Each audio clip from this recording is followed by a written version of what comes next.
శివశంకర్ గారు ఆల్రెడీ 7 జాబితాలు ప్రకటించారు. ఇంకా 70 మార్పులు అన్నారు. తెలుగుదేశం పార్టీకి అభ్యర్థులు లేరన్నారు. కానీ తెలుగుదేశం పార్టీలో ఎప్పుడూ లేనట్టుగా 94 నియోజకవర్గాలకి లిస్ట్ రిలీజ్ చేశాము, మాకు అభ్యర్థులు ఉన్నారు.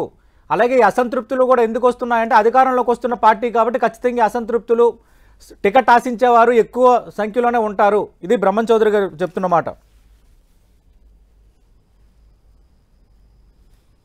ఒకటండి, వైఎస్ఆర్ కాంగ్రెస్ పార్టీ అనేటువంటిది ప్రజల నుంచి వచ్చినటువంటి పార్టీ. ఈ రోజు ప్రజలు అనేటువంటి వాళ్ళు పూర్తిగా వైఎస్ఆర్ కాంగ్రెస్ పార్టీతోనే ఉన్నారు. ఇక సీట్ల గురించి మీరు మాట్లాడుతున్నారు కదా, సీట్లు అనేటువంటిది కంప్లీట్ గా ఈ దేశంలోనే ఏ రాజకీయ పార్టీ కూడాను ఇంత సోషల్ ఇంజనీరింగ్ చేసేసి ఒక పొలిటికల్ ఎక్స్పెరిమెంట్ చేస్తూ ఆ సోషల్ ఇంజనీరింగ్ ప్రకారము మాలలకు ఎక్కడ, మాదిగలకు ఎక్కడ, బీసీలకు రాజ్యాధికారం అనేటువంటిది లేదు. ఎక్కడైతే ఓసీలే నరసరావుపేట లాంటి సీట్లు ఎప్పుడు కూడాను మొదటి నుంచి కూడాను బీసీల జనాభా ఎక్కువ ఉన్నా కూడాను ఓసీలు ఎక్కువ ఉన్నారు. ఇలాంటి వాటిలో బీసీలు కూడాను యాదవులు, గౌళ్ళు ఇలాంటి వాళ్ళకు కూడా రావాలి వడ్డెరలు అనేటువంటి ఉద్దేశంతో సీట్లు ఇచ్చుకుంటూ వారికి సింహభాగం ఇస్తూ వారికి కూడాను అధికారంలో భాగం అయ్యేట్లుగా చేస్తూ వైఎస్ఆర్ కాంగ్రెస్ పార్టీ చేస్తూ ఉంది.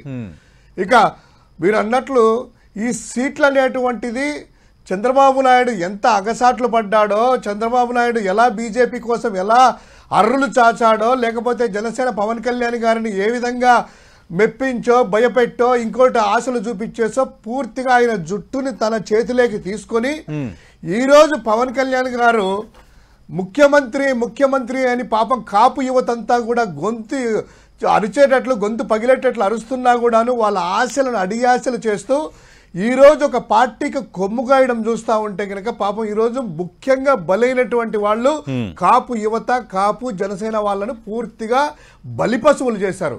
ఎందుకంటే అండి, సీట్లలో ఆయన ముఖ్యమంత్రి కావాలంటే కనీసం సగం స్థానాల్లో పోటీ పెట్టాలి, ఒక డిమాండ్ అన్నా ఉండాలి. ఎందుకు? కాపు నాయకుల దగ్గర నుంచి హరిరామ జోగయ్య వరకు కాపు యువత అంతా కూడా ఏ మీటింగ్కి వెళ్ళినా కూడా Pawan Kalyan CM CM CM అంటున్నారు. ఆయన కూడా మీ ఆశీర్వాదం ఉంటే సీఎం అయితా అని పవన్ కళ్యాణ్ కూడా 10 సందర్భాలు చెప్పారు. సరే, అది వాళ్ళ ఇంట్రెస్ట్. దానిపై జనసేన టీడీపీ వివరణ మాకులేని అభ్యంతరం వైఎస్ఆర్ కాంగ్రెస్ పార్టీకి ఎందుకు? స్వయాన మా పార్టీ అధినేత పవన్ కళ్యాణ్ ప్రకటించారు, మాకు బలం మీద అంచనా ఉంది, సొంత పార్టీ ప్రయోజనం కంటే రాష్ట్ర ప్రయోజనమే మాకు ముఖ్యమని ఆయన వివరణ ఇచ్చారు. మేము త్యాగాలకు సిద్ధంగా ఉన్నామని జనసేన నేతలు అంటున్నారు. అంటే ఒకటన్నా మీరు అన్నట్టు మాకు ఎటువంటి అభ్యంతరం లేదు. పవన్ కళ్యాణ్ ముఖ్యమంత్రిగా అభ్యర్థిగా ప్రకటించుకోవచ్చు, లోకేష్ ను ప్రకటించుకోవచ్చు, లేకపోతే ఎవరైనా ప్రకటించుకోవచ్చు, అది వాళ్ళ అంతర్గత వ్యవహారం.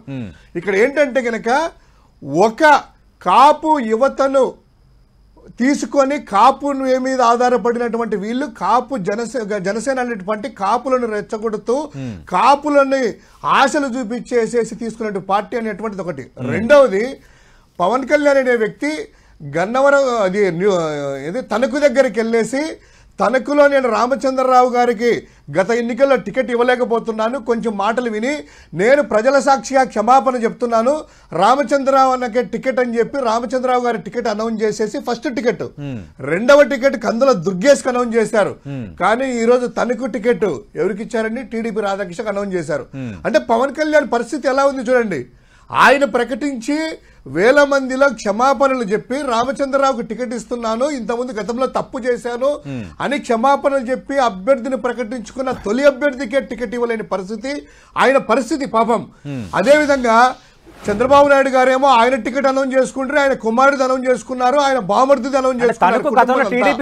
కానీ ఇక్కడ జనసేన అభ్యర్థి అని అట్లా కాదన్నా, గతంలో కాదు కదా, ఇప్పుడు ఎప్పుడు ఇది సతీష్ గారు ఎప్పుడు అది అనౌన్స్ చేసింది అన్న బ్రహ్మన్న ఒక్కసారి బ్రహ్మం గారు ఒక్క నిమిషము ఎప్పుడన్నా అనౌన్స్ చేసింది? అది మొన్న రోజుల నుంచి ప్రతిసారి తణుకులో ఆయన చెప్పినటువంటి వ్యక్తి. ఎస్, వారాహి యాత్రలో భాగంగా ఆయన చెబుతూ క్షమాపణలు చెప్పారు. అదొకటి. దుర్గేష్ అండి పాపం 42,850 ఓట్లు పవన్ కళ్యాణ్ తర్వాత ఎక్కువ ఓట్లు వచ్చింది ఎవరికంటే కందుల దుర్గేష్ కి. దుర్గేష్ అన్న పని చేసుకోపో అని చెప్పి పంపించారు. కానీ ఈరోజు అక్కర్లేదు. తర్వాత అండి 30,000 కంటే ఎక్కువ ఓట్లు వచ్చింది జనసేనకి. 16 స్థానాలు వచ్చాయి. ముఖ్యంగా విజయవాడ దగ్గర నుంచి ఈస్ట్ లో, విజయవాడ సెంట్రల్ లో ఈ ఎక్కడ కూడాను పూర్తిగా జనసేన బలం అయ్యేసి జనసేన గెలిస్తే తెలుగుదేశంకి ఎప్పటికైనా కూడా పెనుమొప్పు అనే ఉద్దేశంతో చంద్రబాబు నాయుడు జనసేన ఎక్కడైతే బలంగా ఉందో అక్కడ టికెట్లు ఇవ్వట్లేదు. ఎక్కడ నెల్లిమర్లలో కేవలం 6,000 ఓట్లు వచ్చాయి, పక్కా ఓడిపోతుందని తెలిసి ఆ సీటు కేటాయించారు. పి గన్నవరంలో బాగా ఉన్నటువంటి పార్టీ జనసేన అనేటువంటి, కానీ అక్కడ కూడా తెలుగుదేశం పార్టీ. అంటే ఇక్కడ ఎలా అంటే తెలుగు మన కాపు యువత, కాపులు ఏదైతే హరిరామ జోగయ్య గారు పదే పదే మొత్తుకుంటూ గొంతు నొక్కుతున్నారు బాబు, గొంతు నొక్కుతున్నారు అనేటువంటిది కాపు యువత ఒక్కసారి మేలుకోవాలి.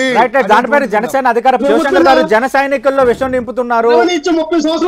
మా టార్గెట్స్ మాకున్నాయి, మా పార్టీ అధినేతకు తెలుసు ఎక్కడ బలం ఉందో ఏముందో, మా వ్యూహం మాకుంది, కావాలని రెచ్చగొట్టే ప్రయత్నం వైఎస్ఆర్ కాంగ్రెస్ పార్టీ చేస్తోంది, ఇది జనసేన ఆరోపణ.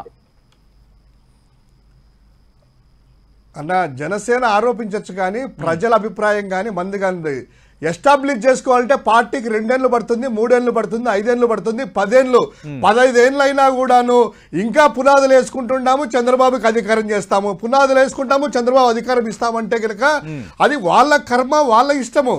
ఎందుకంటే ఈ రోజు ఏ పార్టీ పెట్టినా కూడా ఆయన ముఖ్యమంత్రిగా ఆయనే ప్రకటించుకున్నాడు, నేను పార్టీ అధికారంలోకి రావాలి, జనసేన రావాలని. అలా కాదు మేము పాపం వాళ్ళంతా జెండా కూలీలాగా మేము మిగిలిపోతామంటే వాళ్ళ ఇష్టం అది. మాకేం విషయం నింపాల్సిన అవసరం లేదు. ఒకటే ఒకటి, మీద పొత్తులు కావాలనుకోలేదు, ఎవరితో పొత్తు కాదు. 175 నియోజకవర్గాల్లో మేము పోటీ పెట్టాలనుకుంటున్నాం. 175 నియోజకవర్గాల్లో మేము పోటీ పెడతాం. 25 పార్లమెంట్లో మేము పోటీ పెడతాము. ఎవరి కోసం ఎవరి కాంగ్రెస్ పార్టీ 175 నియోజకవర్గాల్లో పోటీ పెడతాం, 25 పార్లమెంట్లో పోటీ పెడతాము. ఏ ఒక్కరి ఆదేశాల కోసం వెయిట్ చేయము, ఏ ఒక్కరి ఆదేశాల కోసం ప్రజల కోసం పెడతాము. చంద్రబాబు నాయుడు పవన్ కళ్యాణ్, చంద్రబాబు నాయుడు పవన్ కళ్యాణ్ అలియన్స్ ని, టీడీపీ జనసేన అలియన్స్ ని కాపు సోదరులందరూ స్వాగతిస్తున్న పరిస్థితి ఉంది. ఎక్కడా గందరగోళం లేదు. పొత్తున్నప్పుడు ఉమ్మడిగా విజయం సాధించడమే మా ప్రధాన లక్ష్యం. ఎక్కువ సీట్లు జనసేనకు ఇవ్వడం వల్ల రేపొద్దున వైఎస్ఆర్ కాంగ్రెస్ పార్టీకి ఉపయోగం చేసిన వాళ్ళే అవుతామన్న ఒక భావన కూడా ఉంది. ఇది బ్రహ్మం చౌదరి గారి కామెంట్. ఒకటి సతీష్ గారు, మన బ్రహ్మం చౌదరి గారు టీవీలు చూస్తున్నారో లేదో, ఓన్లీ పవన్ కళ్యాణ్ ఆయన మీటింగ్ చూస్తున్నారో తెలియదు కానీ జగన్మోహన్ రెడ్డి గారి మొదటి నుంచి కూడా 2 సంవత్సరాల నుంచి కూడాను మీ బిడ్డ చేసిన పథకాలు మీకు మేలు జరిగిందని మీకు నచ్చితే మీ బిడ్డ చేసినటువంటి ప్రయోజనాలు అంటే జగన్మోహన్ రెడ్డి గారు చేసినటువంటి మేలు మీకు నచ్చితే ఓట్లేయండి. సరే మంచిది అదొకటి చూడండి. కానీ ఒకటి వినండి, మీ బిడ్డ పరిపాలన మీకు నచ్చితే, మంచి చేసి మీ ఇంటికి మంచి జరిగిందని ఓటేయండి అని చెప్పినటువంటి ఈ యొక్క దేశ చరిత్రలో జగన్మోహన్ రెడ్డి గారు ఒకటే. ఇదే చంద్రబాబు నాయుడు పవన్ కళ్యాణ్ వెళ్ళేసి నా పరిపాలన నచ్చితే ఓటేయండి అని చెప్పే ధైర్యం లేకుండా లేదు. బ్రహ్మం చౌదరి గారు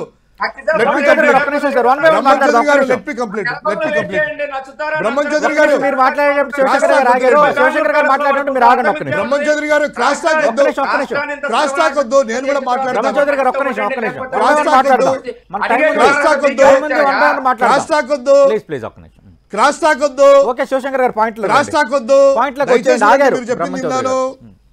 ఒకటి అన్నా, ఇప్పుడు ఏంటంటే పరిపాలన అనేటువంటి నచ్చితేనే ఓటేయండి అనేటువంటిది ప్రతిసారి బయట కానీ సోషల్ మీడియా ఆడిపోయినా కూడా గిరగిర చక్కర్లు కొడుతుంది జనాల్లో కూడాను. ఇది దమ్ముండే నాయకుడు అనుకుంటున్నారు, అది పక్కన పెడదాం. ఇక ఇలా పొత్తు అంటున్నారండి.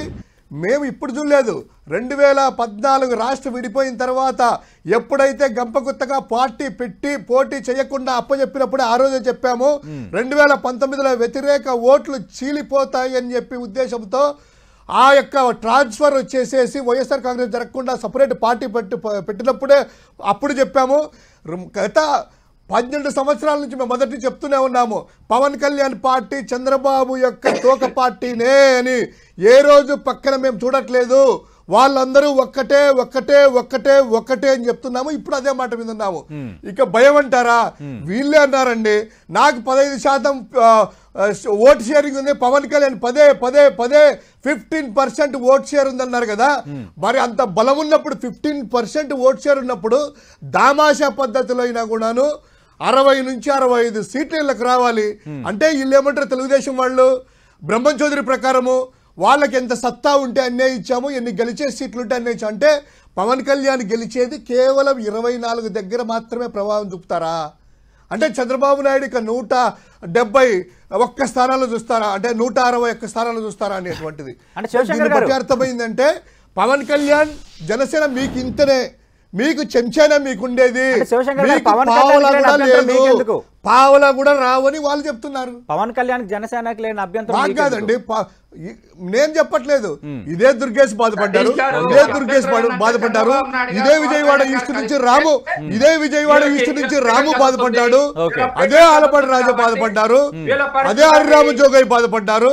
వీళ్ళే కదా, వీళ్ళే కదా ప్రజాస్వామ్యంలో ఉండి ప్రజలు ఏం మాట్లాడుకుంటున్నారో చెప్పాల్సిన మంది. అదే పాపం పరిస్థితి ఎలా ఉందంటే ఏమన్నంటే సిట్టింగ్ సీట్లు పాపం బలైంది. పవన్ కళ్యాణ్ ఆయన ఎక్కడ పోటీ చేసేది కూడా ప్రకటించలేని పరిస్థితిలో ఉన్నారు. Okay right.